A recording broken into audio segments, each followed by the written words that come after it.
Good evening. This is the Amsterdam Times, live from Amsterdam, bringing you a special broadcast on the Netherlands. Officially, the Kingdom of the Netherlands, it is a small country located in Northern Europe, with its capital, Amsterdam, right at the heart of the nation. Though modest in size, the Netherlands is a major global player, being the top 20 economies in the world and the 6th largest exporter in the world. Our team is here to bring you a comprehensive broadcast of the latest developments shaping the country.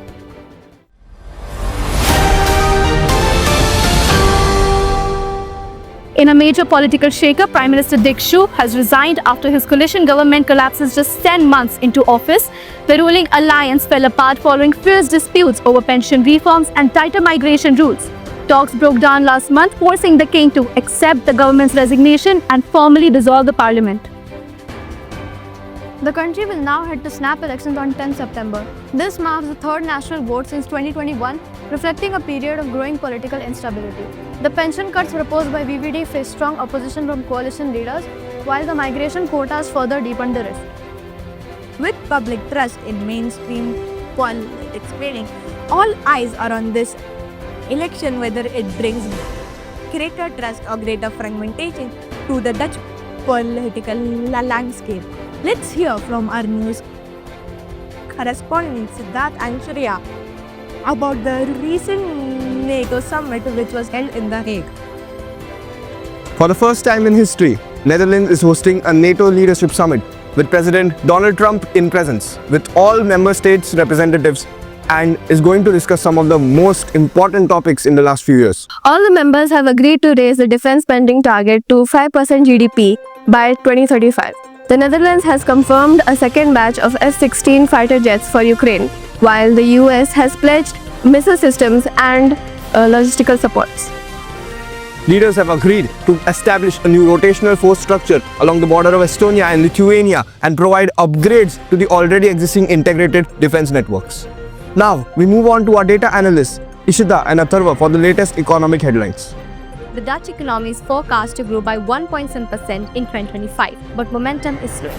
The ongoing US trade tariffs and weaker global demands are having high exports, especially in manufacturing. Inflation, which is peaked at 3.3% this year, is expected to ease around 3% by year end. Analysts say the challenge now is protecting domestic strength while managing global volatility.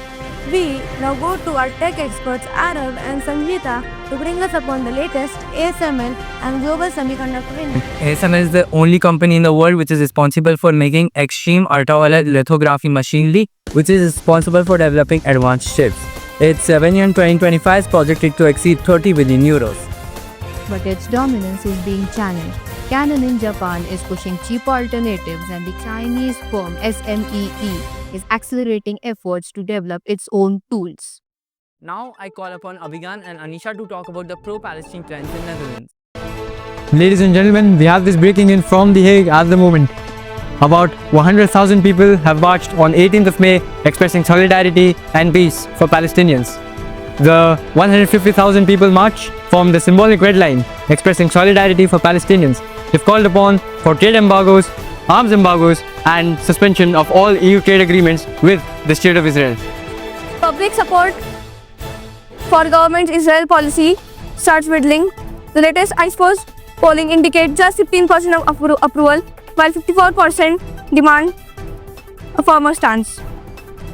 That brings an end to our special broadcast. From political turmoil and rising economic pressure to defense cooperation and technological advancements, the headlines we've covered reveal a nation facing hard questions and global responsibility.